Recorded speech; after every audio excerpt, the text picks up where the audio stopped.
All right, let's do it. It's streaming. Welcome to Life on the Line.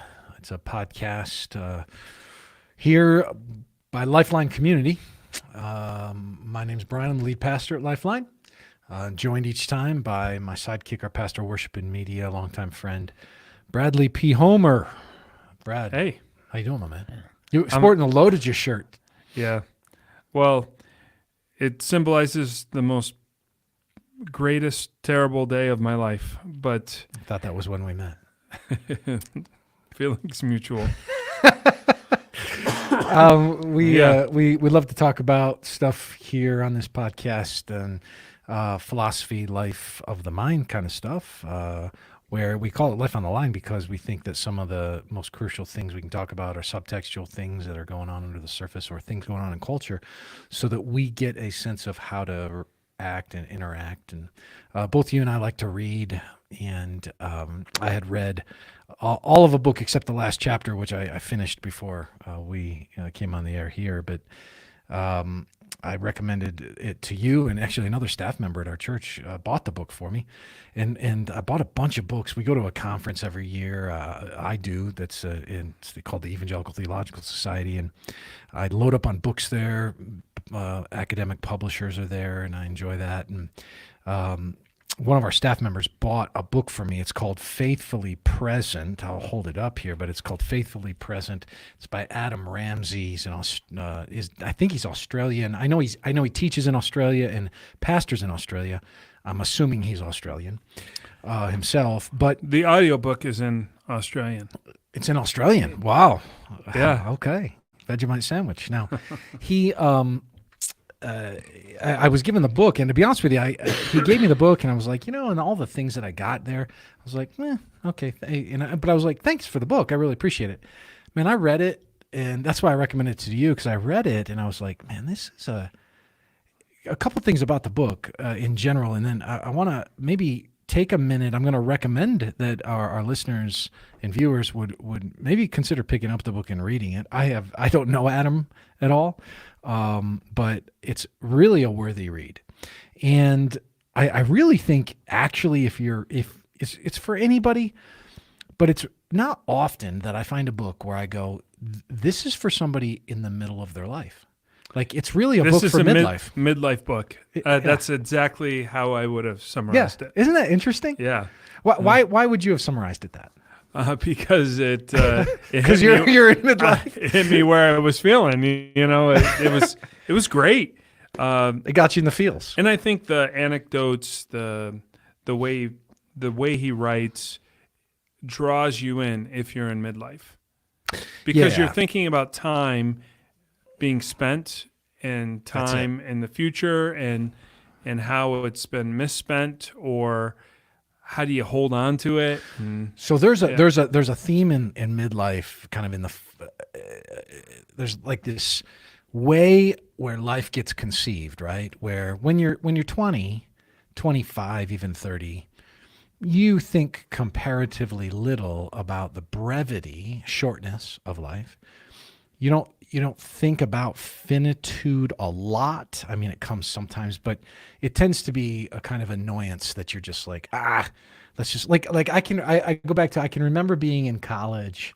I think haven't started college yet. I can't remember. Sorry, I saw some cobwebs.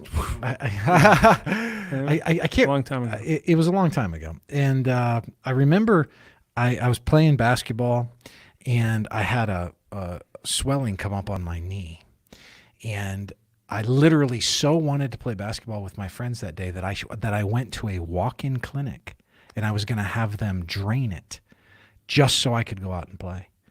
And I literally started, and I ended up stopping and saying, no, I'm not going to do it. Never mind. And I walked out because I was so wanted in the immediacy. I would have done anything to play basketball that afternoon, even a ridiculous procedure that would have cost me money to get it done in the immediacy of a moment that made no sense whatsoever. And the point was, I was governed by the tyranny of the urgent. I had no thought for the morrow. I mean, it just wasn't even thinking about it. But as you go on in life, two things happen. And I've experienced both of them in spades And that's why I started to read the book, and I was like, this is for me. And the two things are, one is a kind of siren song of the future, and one is kind of a siren song of the past that has two parts to it. So for me, the parts that play in the past play louder on one, sort of on one side of the record, not the other. And other people, they play on a different side. For me, the thing on the future plays. I'm curious how it plays with you. So here's what I'm saying. Okay. In the future, it's anxiety. I look at the future, body breaking down. It's not like falling apart, but like not what it once was. You start getting more acquainted with the brevity of life. You start getting acquainted with caring for your parents. You start thinking about you're at this midlife where a lot of people that are in their latter 40s, early 50s have experienced. A lot of them still have their parents around, which is a blessing. Not all of them, but a lot of them do. But most of them don't have their grandparents. There's that occasional, my grandma's 98 and she's, a rock star. But that's the rarity, right? So you're sort of like, okay, the boulders upstream are shifting. You find yourself shifting a little bit, not in full care mode maybe, but maybe you are in full care mode for your parents, but you shift into what am I going to do as I need to shift toward caring for my parents?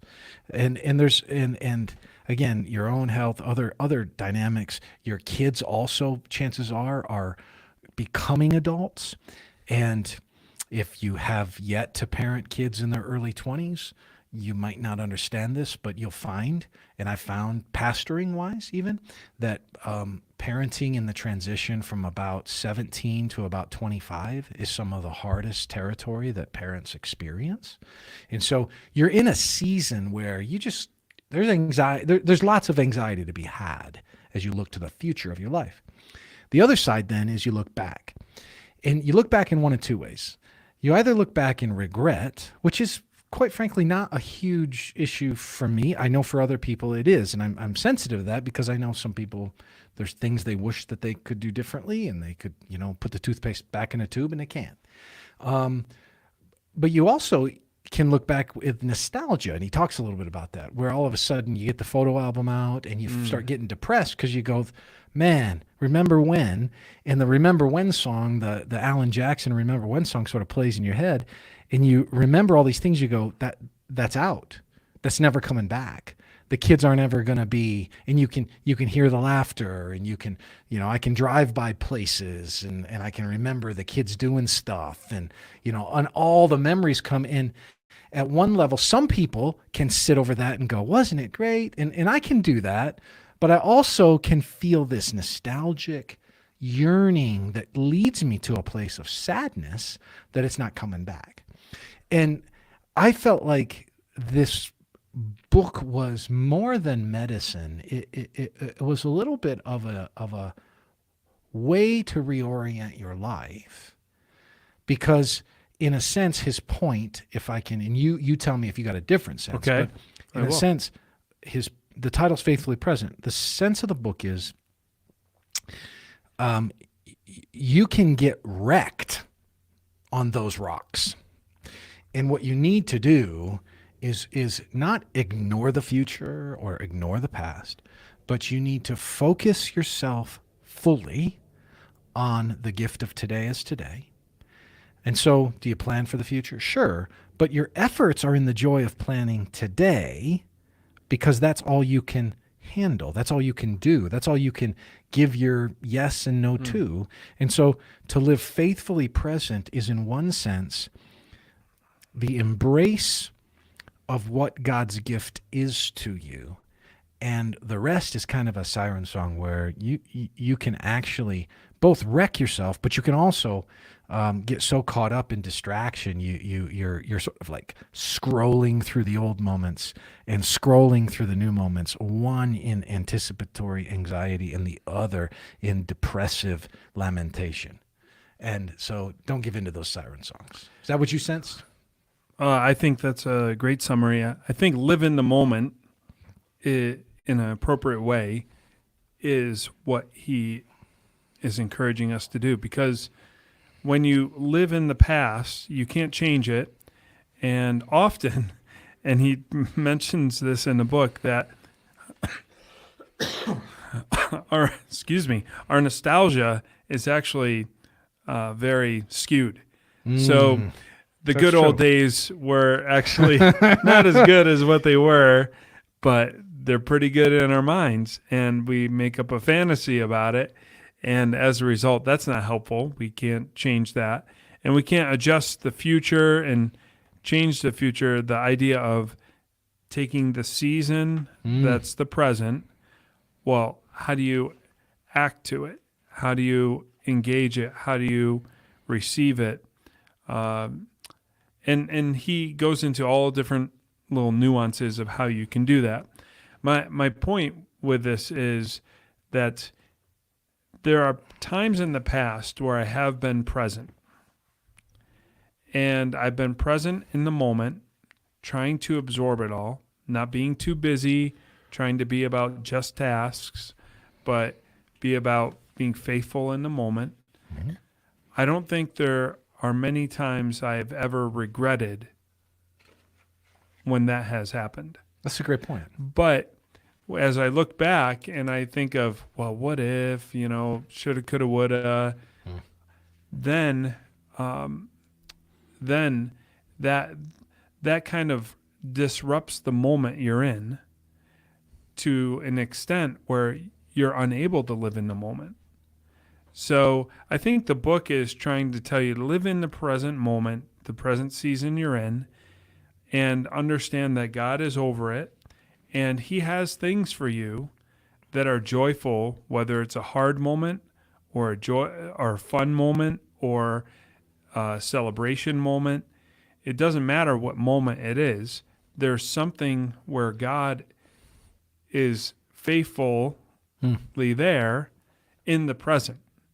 And you're missing God, actually, if you don't get into the present. Okay. I think you said that really well. There's an ending of a chapter. It happens once a year. Once in a while. And I'm fully present for it. There's an ending in chapter 1 that I think is applicable to what you said. And it might be helpful just to share this with people.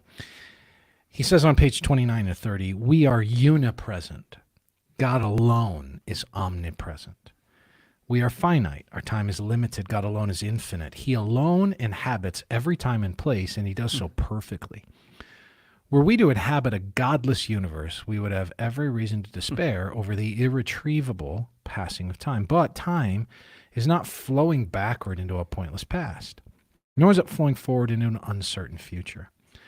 Time belongs to the God who made its beginning and is sovereign over its end, and who will bring us one day to our eternal home with him, a perpetual springtime, an unending day where time, as we presently understand it, will no longer be governed by the inevitability of endings, but shall gallop onward forever into a deathless future of no regrets. Time need not haunt you when you know it does not hold you. Well, that's good. For the one who holds time holds your life. You can trust him with your time because he is reigning over all of time. I love that. That it's kind of a summary in a way. I mean, he introduces the book that way, but having fresh in my mind is the last chapter, having just read it, and in that way, it's sort of it propels you. It's a prescient summary of how he ends up to it. But we are drawn, right, to live in the. So one of the challenges we face, you sit down across from somebody, and they're on their phone, and he makes this statement. The real trouble with our attempts to be technologically omnipresent in multiple spaces is that we fail to be fully present in any space, and that's what's kind of running underneath this. Hey, get off your phone, kind of a thing. You're scrolling on something. Maybe you're even looking at old. Well, I'm just looking at pictures of the kids, or. I'm just texting Sally or whatever. But the point is, you're not here. You're somewhere else. And that somewhere else is robbing you of what it means to be here. It's not that there isn't a time to text Sally, but be fully present texting Sally. Don't be listening with one ear to the person incarnated in front of you, texting Sally. be fully present. So the challenge of being that's why I guess when I started that quote, I love the phrase unipresent, because that word unipresent, because that idea is lost on us.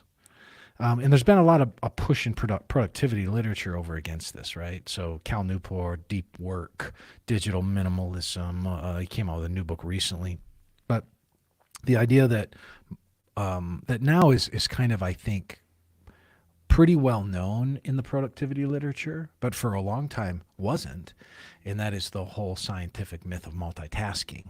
Right? That you're just you're iteratively tasking, not multitasking. You're going from thing to thing. And the problem is you're not really giving anything to much of anything. You think you're giving something to everything, but you're really giving nothing to anything is what happens, right? So you're kind of like, and none of you is present. So there's this sense of what it means to be unipresent. And to be unipresent adequately takes a little bit of time. It takes some of you.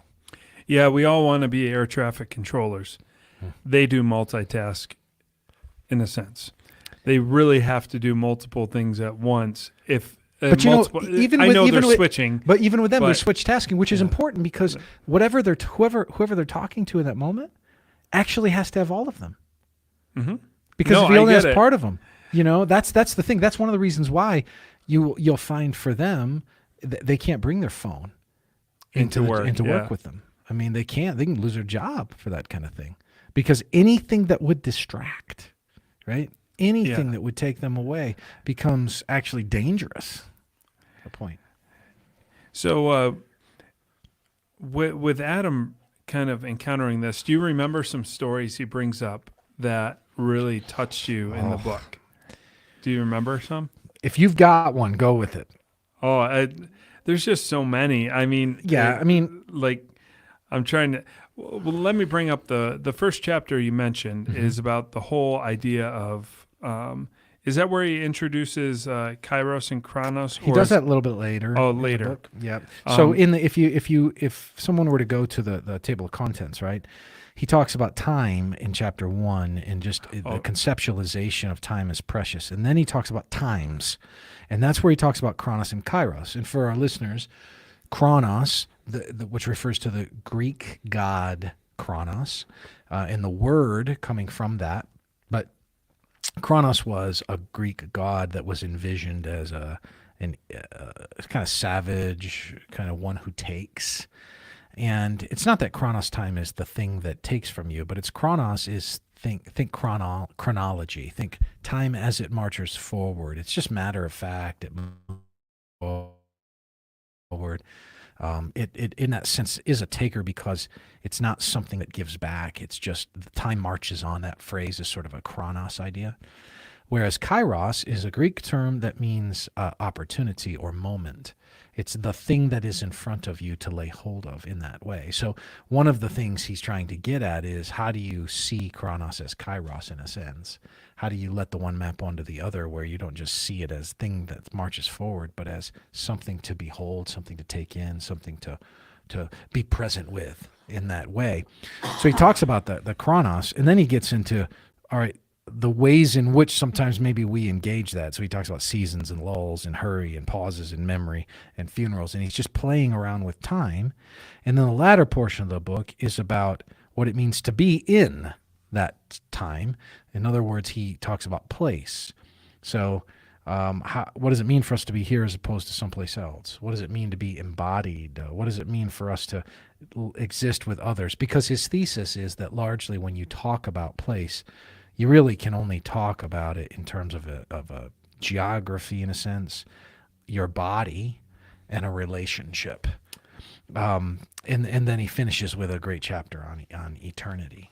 Well, I remember a story, and he's, I think, talking about Chronos and Kairos in that section. I think it's in chapter 2 or 3, and he talks about how he came home one day, and he was tired. It was a long day, and from across the house, he heard a loud voice of one of his small people in his house, "Dad, Dad, Dad!" Is this when he loses his temper? And he lost it. Yeah, it's in chapter 3 on seasons. And and the girl is like, Dad, I just really needed another cuddle.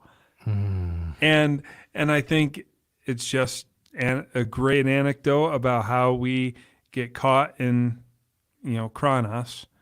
I'm tired, time, I don't have time for this. And yet God said, this is the time for this. Just receive it. He says, here's his own words. Dad, Dad, Dad, Dad.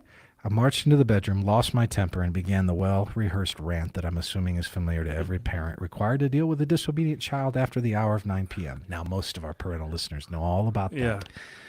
On this occasion, however, before I could really get my parental rant off the ground, that same little voice interrupted me, looking into my face with wide-eyed sincerity, and said, Dad, I just really needed another cuddle. I repented of and made restitution with a super long cuddle, obviously. Now, did that child of mine play me? Possibly. Okay, fine, very likely. But in that moment, I didn't mind even a little bit because a realization had caught me emotionally off guard, striking me hard and unexpectedly. Quote, there is coming a day when I won't hear that little voice call my name from their bedroom ever again. I think that's that there's a coming a day I won't hear that little voice call my name from their bedroom ever again. It's a pretty big observation, a pretty big notion to identify with. But I think that can easily, somebody hears that and that can easily send them back into nostalgia.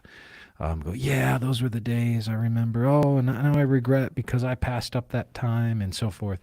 And as you do that, the point of the book is not think back about that time with regret or nostalgia. The point is think that right now there are moments that you could be missing. That right now, if you're not attentive, there are things that you could be missing out on. In other words, just because your kids aren't little anymore doesn't mean that now there are opportunities that there are. It doesn't mean that there aren't opportunities that are going by the wayside even now.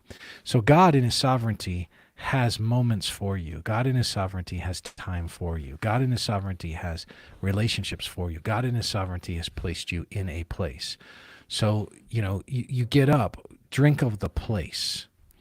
You drink of the house, drink of the living room, drink of the view, drink of the neighborhood, drink of where you live, drink of the place of work that you have, sense it, feel it, be attuned to it, be present in it. It's interesting, actually, one of the great treatments, and treatment's probably too strong of a word, but one of the great hacks for dealing with anxiety that when people deal with it is what's called grounding. So if somebody is dealing with high levels of anxiety and if you've ever been in a moment where you felt like your head was spinning or you felt like almost like disassociation from reality or something like this, one of the things you do is you say to yourself, what are two things that right now I see? What are two things right now that I smell? What are two things right now that I can touch? What are two things right now that I can taste? What are two things right now that you work through your senses that I can hear? You work through your senses because you use them to ground you in reality, right? And so the point is that you're finding a way to move from future, anxious, non-reality, to present, to reality. So you're on the plane and you're like, oh my gosh, what if we crash? Oh no, I'm 30,000 feet up. Oh no, can you believe there's just these floorboards in a compartment below me and some sheet metal and that's what's between me and falling to my death, and you process, spin out of control. You hit turbulence, which is utterly normal, and you go, you ground yourself. You ground yourself and you work through that process. That's just a hack to say, be present. Now, what he's getting at is a deeper subtext of philosophy of life. Like, just take that and live faithfully present as an embodied creature in all of life, and take that in terms of place, take that in terms of time, take that in terms of relationship, take that in terms of your body, take that in terms of how you do your calendar, take that in terms of every waking moment, and see it all as gift, and just drink deeply. that becomes a way then of dealing with the pains of regret. It becomes a way of saying no to the siren song of nostalgia that can lead you down the road of depression and sadness. It becomes a way of saying no to anxiety in the future. So the point of why I want to recommend the book is more than drink up the moment, is because what he's actually doing and getting at is something that really can help you with anxiety, and it can really help you with depression, and it can really help you with regret.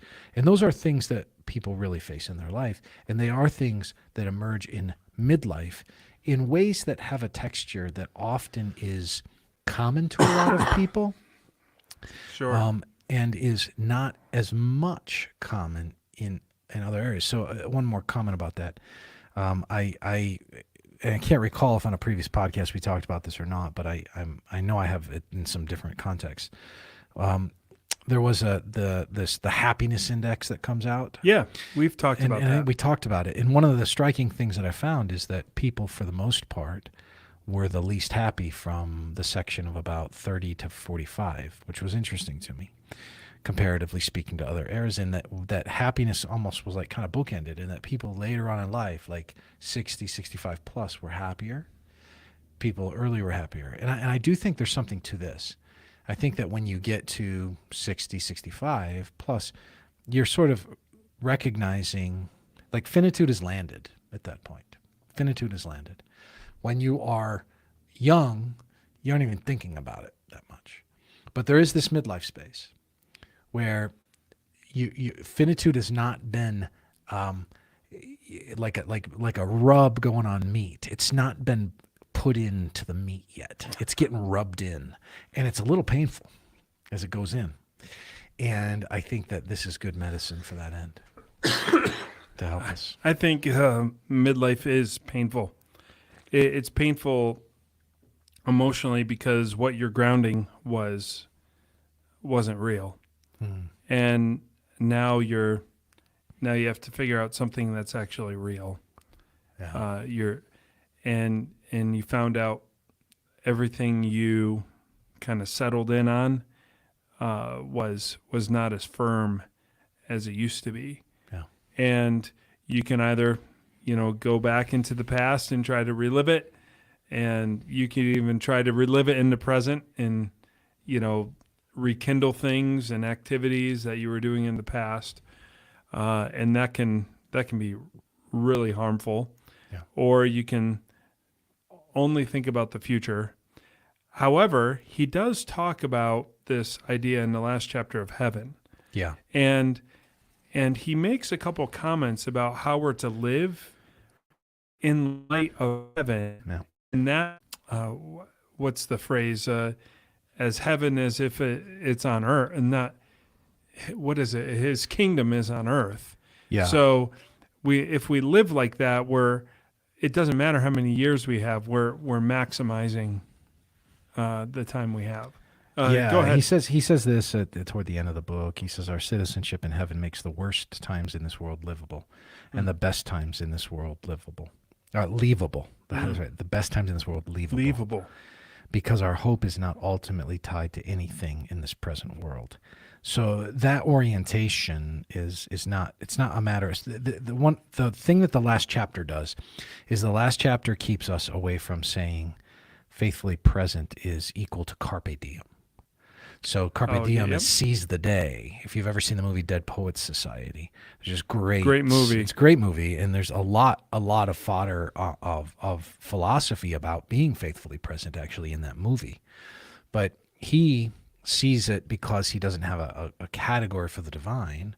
Robin Williams' character, this compelling, charismatic teacher who sort of leads these young people out of tradition and enslavement in a sense. He's sort of this visionary who helps them seize the day of their life and live in the moment and drink of life to the full. He talks to them about carpe diem and seizing the day. And the difference biblically, theologically, between faithfully present and carpe diem is that faithfully present fits a larger narrative. It's not about just drinking of the day because that's all you have, lads, as he would say in the movie. It's rather drink of the day because it's a gift. Carpe diem is it's fleeting, it's going. Don't let it go. Seize it. Faithfully present is what a gift, what a blessing. You got more to come. Drink of this today with confidence. Enjoy it because you have an eternity to come that pours out from God. And then that makes everything livable in that sense and the pain leavable. And I think there's a big difference between the two because being faithfully present sets itself in a narratival sequence on an arc from creation, fall, redemption, recreation that gives us a vision for our lives and allows us to live with confidence. It doesn't make us a grasping people. It makes us a trusting people. And there's a difference between grasping and trusting. You know, one thing you mentioned about is today is a gift. And I don't know of a world where you have a gift without the giver. That's right. However, people who are, agnostic, who would seize the day and take in the benefits of it, they really can't say it's a gift. That's right. Because there's no giver of the gift. That's right. It just is. Yeah, it just is. And that's why all you have on the atheistic regime is a naturalistic idea is a carpe diem. And it's just running away. You're just chasing it. So what happens then is it actually just, if I can say it this way, it sort of is like promissory depression. It's just seeding. Carpe diem is just seeding a future depression when you can't seize the day like you once did, when you are no longer young, when you do grow old. It's Ecclesiastes 12 in the description. The teeth grind down. The description of growing old. And that's the point, is Ecclesiastes is saying if you remove God from this thing, it's fleeting. But if you baptize it in the Lord, if you baptize it in a big narrative, if you baptize the moments in the big picture of a future in eternity with a designer who has made you for a purpose, now every moment is pregnant with meaning. Everything is pregnant and full in that way and finds itself in this larger narrative. And C.S. Lewis kind of harkens at this when he gets to the end of the last battle. And that you find out Chronicles of Narnia. You find out that the children are dead there, and he says that there was a huge a bad car accident and they're dead, and he says that this whole thing is just the title page. It's just the beginning of a story that goes on and on and on and on forever. So I think there's a reorientation there. And this book is in that way not a journey mate kind of book. I would say that if you're in midlife, in particular, let's say you're from the age of 40 to 55, I would strongly encourage you, and maybe 40 to 60, but just strongly encourage you to read the book Faithfully Present by Adam Ramsey. Pick it up, read it, because I do think it will be a bit of a recalibrating reorientation. I want to kind of transition, if I can. Sure. First, I should mention a little bit about Adam Ramsey. He does write for the Gospel Coalition. He leads Liberty Church on the Gold Coast and serves as the network director for X29 in Australia. It's Liberty with an I. Liberty with an I. In Australia and New Zealand. And he has 5 kids, wife Christina, and he's on X. Very good. So if you're in he's got a connection to Oceania, then in that way, and is involved over there. I've got a old friend that's over there in Australia doing some theology work at a college and pastoring. But anyway, I think it's a great book. So pick it up, Faithfully Present, and it just came out. It came out, I think, last year. I think it did. So what's the other thing you wanted to chat about? Well, I want to take this idea of faithfully present and make a transition of concept, because the term faithfully present made me think about how when you live your life pregnant with meaning in the moments of your life in the big narrative, there's also something about being faithfully present as a church, not just in a church as an individual, but as a church. And what I mean by that is that the church itself lives within a moment, in a series of moments. It lives within a story. And we right now, we're not the church in the 20th century. We're the church in the 21st century. We're not the church at the Reformation. There's a set of issues that emerged at the Reformation that the church had to be faithful in regard to. There was a set of issues in the middle portion of the 20th century that the church had to be faithful to. But there's a set of issues right now that people living and people leading and people serving and people directing ministry are going to be called to be faithful to, or not. And the church has to be a particular kind of bride of Christ in its cultural moment.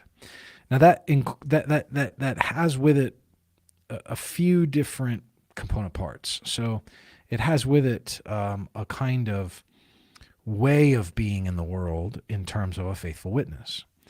It has with it a kind of dispositional awareness of what it means to care for people, both in terms of gospel ministry and in terms of common grace and culture. It has within it what it means to be faithful to the Word of God that is timeless, but how that lands in a time-bound context of cultural artifacts, of the architecture of things in the world and the way the world positions itself against God. So there's a lot to think about what it means for the church to be faithfully present, and it was a couple of things that brought this to my mind. A meeting I was at recently, but also a recent news story that came up. Okay. And the news story has been part of a bit of a saga with the United Methodist Church. Now, my grandmother was for years a member, for a long time, an inactive member, later in life an active member of a United Methodist Church in my hometown in upstate New York. For a long time, United Methodists, because of their policy of how they handled clergy, would take on very different flavors in terms of their doctrine and commitment, depending upon whoever was the assigned pastor in the local parish within United Methodism. So it was policy often to move people around.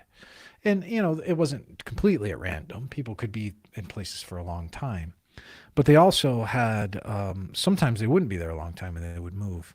And I remember in the small town I grew up in upstate New York, there were seasons where the local pastor was placed there by a regional bishop. And the local pastor would be sometimes pretty sound theologically. In terms of they would be a gospel-professing, Bible-believing Christian. There were other times that they would be quite liberal, not really concerned with the historicity of the text of Scripture. Sometimes they'd be a little bit middling. And so you'd have things that would be very social gospel-focused. You'd have things that would be more eternal gospel, biblically sound gospel-focused. Depending upon the flavor. And that was kind of indicative of a church that was just broad in its theological leanings. So in 1972, the United Methodists first began to have the conversation within about issues of, at that time it wasn't LGBTQ, at that time it was issues of homosexuality and lesbianism. And they began having conversations about that. And part of that conversation kind of went like this. They wanted to protect the civil rights of homosexuals and lesbians.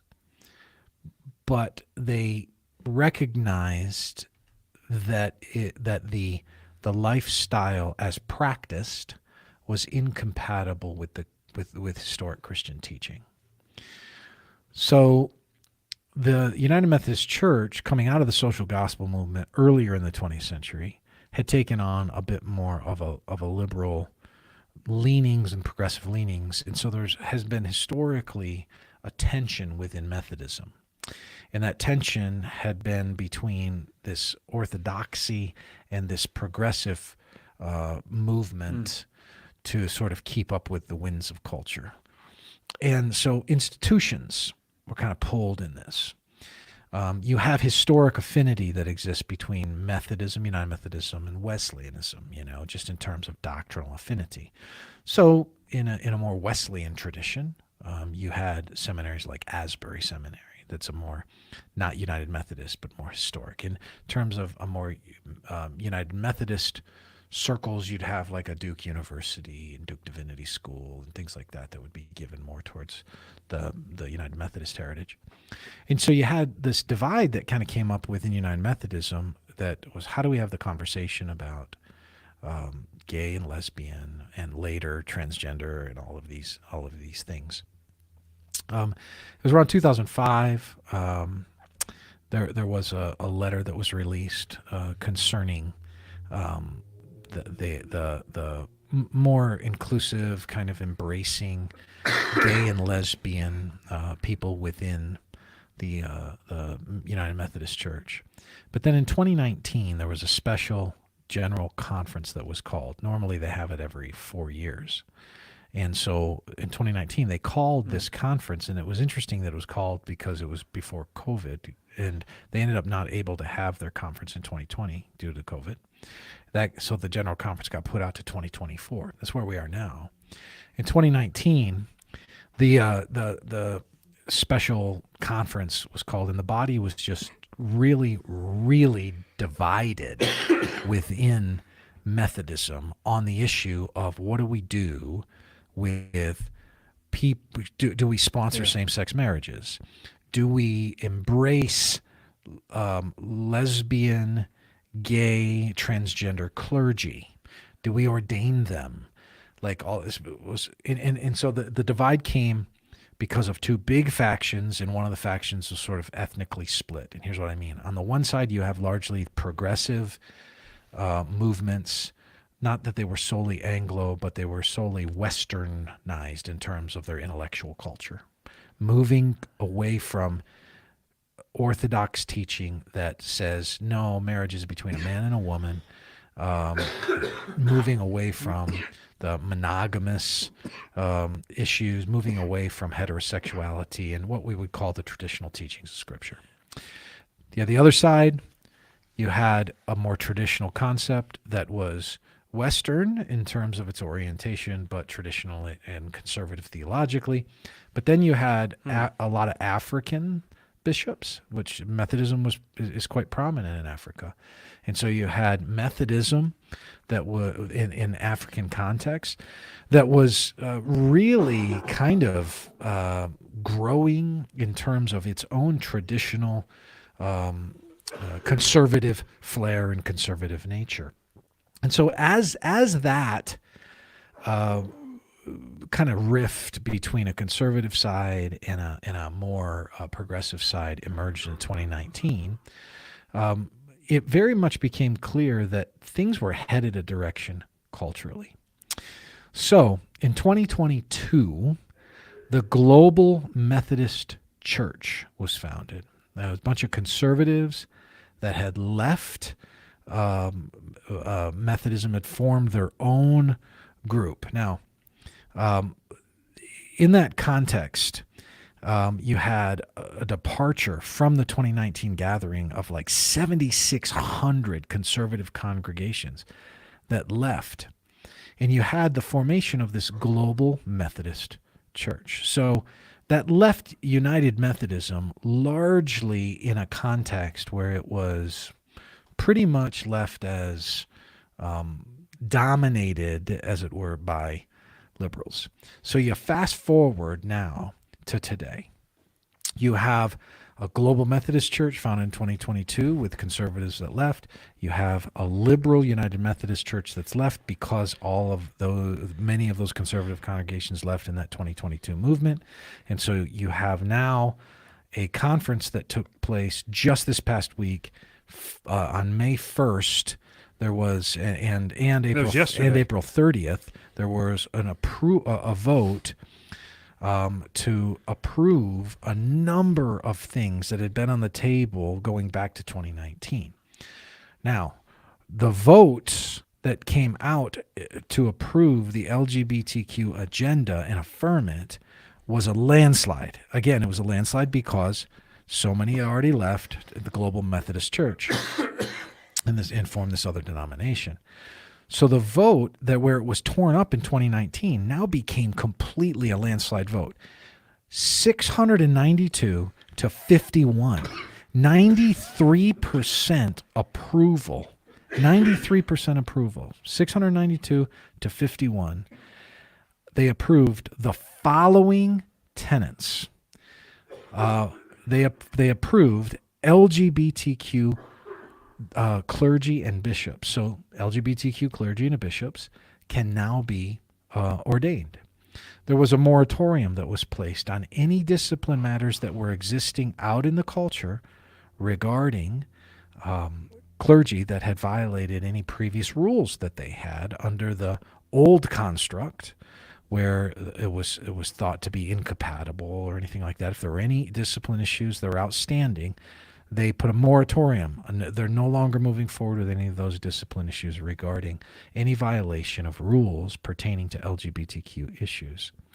Now, same-sex marriages can be celebrated and performed.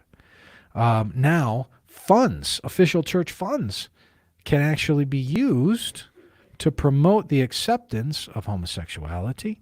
And there's a ban on funding that would be used in any effort to reject any LGBTQ person or openly discriminate against any LGBTQ people. And they also are looking now at a new revision of their United Methodist Church revised social principles. So all 6 of those things, the ban, the moratorium on any discipline matters that pertain to the LGBTQ issues, the affirmation of LGBTQ clergy, the affirmation of same-sex marriage, the appropriation of funds to advance and accept homosexuality and advance that cause, the ban on any funding that goes the other direction that discriminates against anything, and a revision of their already revised social principles. All 6 of those things were moved on and received 93% approval with a 692 to 51 vote. So it's a meta shift in the issues of the social moment of what to do with the LGBTQ concept and issues in our culture. And United Methodism has completely caved, and now a whole denomination has been sprung out of this over here. So I mention that because we're not United Methodist, but please understand, Methodism has had a huge part in the ecclesiological history of America, and had for years, back in the 19th century, an incredible fidelity to the propagation of the gospel, especially in the Second Great Awakening. So it's an enormous loss in the big picture history of it. Mm-hmm. It's been coming a long time. So you go back to 72, you know, 50 years, right? 52 years that it's been sort of like a tension point, and it's finally now crested. Methodism is divided. Moving forward, it will be divided. And United Methodism is a full embrace of the LGBTQ agenda. Now, here in our state, there's something that I wanted to surface this, because here in our state, I think what we saw is a harbinger of things to come. And it's a harbinger of things to come because we live in a state where there is this large LDS context that has historically been very conservative as it relates to traditional marriage. And yet, right, there's been some subtle shifts, some small things that I think are a harbinger of bigger things to come. And frankly, I think it's going to go a lot faster. And I'll tell you one thing and why I think it's going to go faster. The first thing is that in November of 2022, the LDS Church did come out and say that it would support federal legislation to safeguard the same-sex marriages, that Respect for Marriage Act.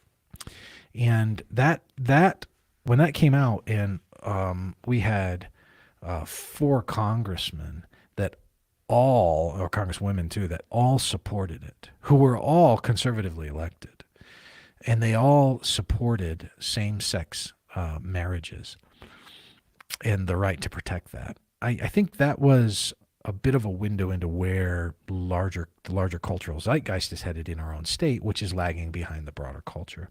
But obviously, the biggest lobbyist organization within our context is the LDS Church politically. And that the LDS Church came out in 2022 and said that they would support federal legislation safeguarding same-sex marriages was an enormous issue. And I don't say it flew under the radar, but I mean, we just kind of accepted it and moved on. For a church like ours, in a state dominated by Mormonism and the Mormon Church, what the Mormon Church does in the future with the LGBTQ question has enormous impact for us. Well, till present, it's kind of shielded us. Yeah, it's shielded us very much that way. But it's headed a direction, and I realize there's a lot in the theology of Mormonism that would have to alter and shift to fully embrace that. But they've altered and shifted before. They did that on polygamy. They did that on the issue of blacks receiving the priesthood. And they did that after. It like took a while, right? So the civil rights movement in the early 60s, once that had kind of hit culture and it really emerged out of MLK in the Deep South, and it was already happening in the North, it wasn't until 1978 that they finally caved. And I think we're going to see something similar. I think we're going to see a shift, a movement that's starting to sort of fall by the wayside, as it were, this movement of acceptance of the LGBTQ agenda culturally and publicly. And I think you'll see over the next decade or so a significant shift in regard to the larger Mormon superstructure. There already is a groundswell of acceptance that's happening within Mormonism. There's already a groundswell in movements within campus movements and things like that.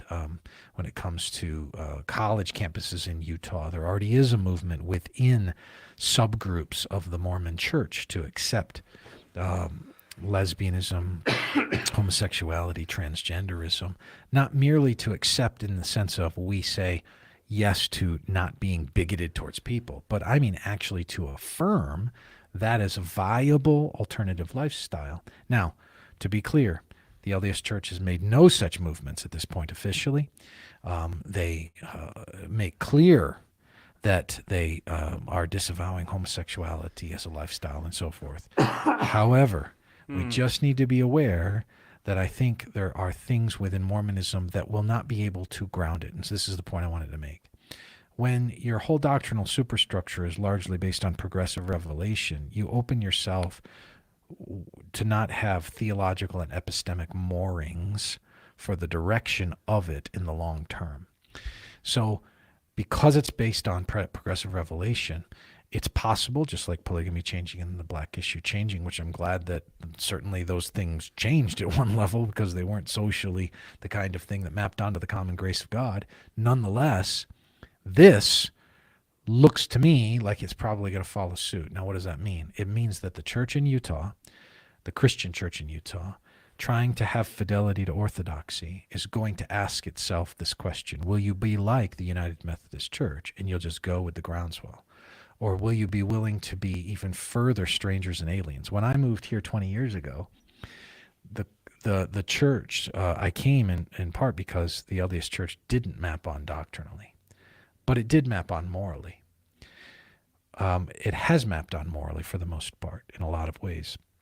But I think there probably will be a day and an age to come when it will not map on morally, like it doesn't map on doctrinally. And I think the church in Utah needs to decide what it will do now to prepare itself for that day, so that there's a clear understanding that we can't budge. We can certainly and want to constantly be the kind of people who make space and place for people struggling with sexual identity and same-sex attraction issues within our context, so that they can find that that the gospel can speak to that sin struggle like it speaks to any other struggle, any other greedy attraction struggle, any other aberrant heterosexual attraction struggle, any other kind of sin struggle. And yet we wouldn't embrace and say, stay in your greed. We wouldn't embrace and say, stay in your heterosexual sin struggle. We would say, no, conform to the image of God, and we'll do the same thing.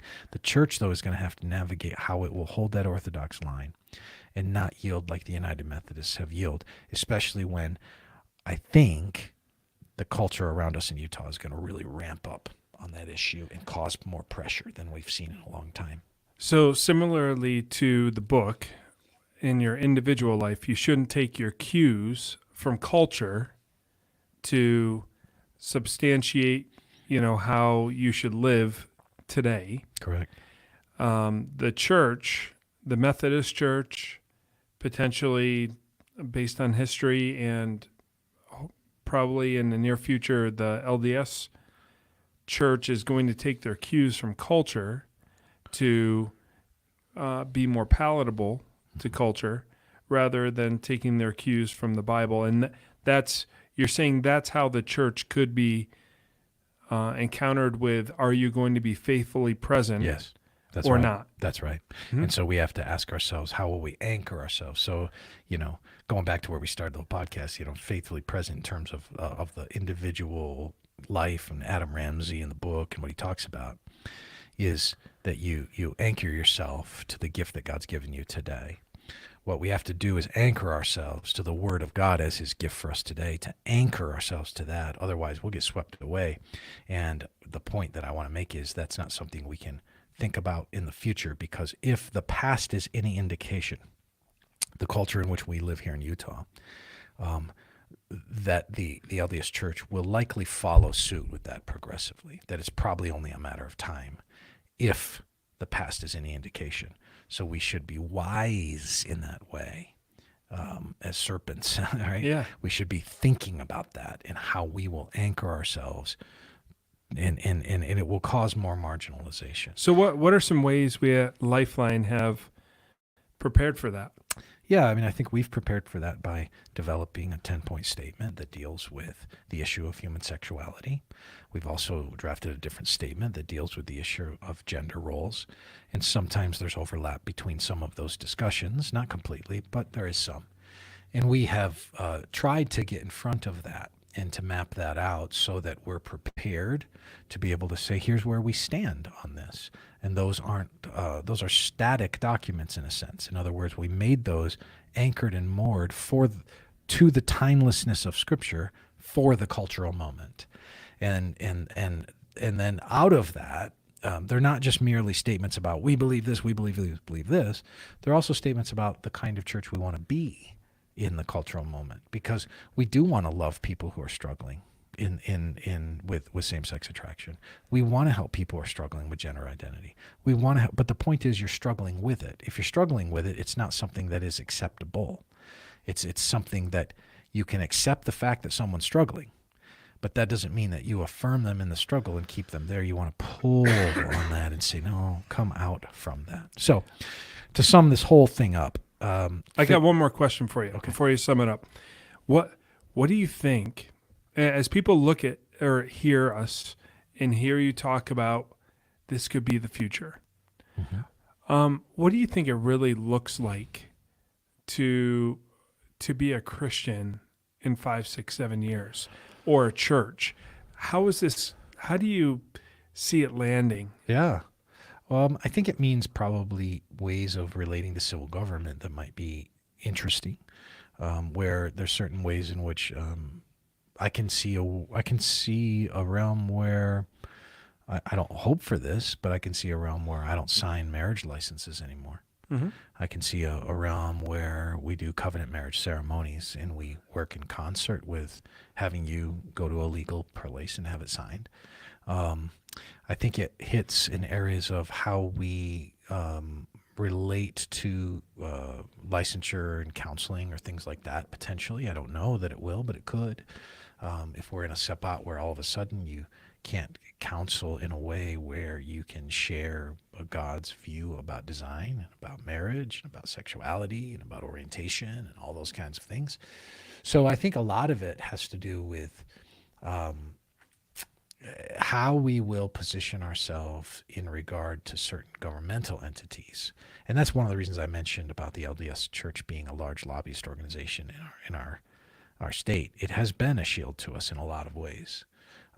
I just think that shield is going to probably come down, and it's probably going to come down in a way that has a rapidity to it that's going to almost assault the senses of people.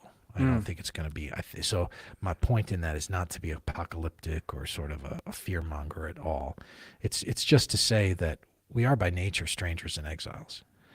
We have been that doctrinally here, more so than other places in America. We've been that doctrinally here. We know what it is in ways that people in Texas don't know, in ways that people in the Bible Belt don't know what it is.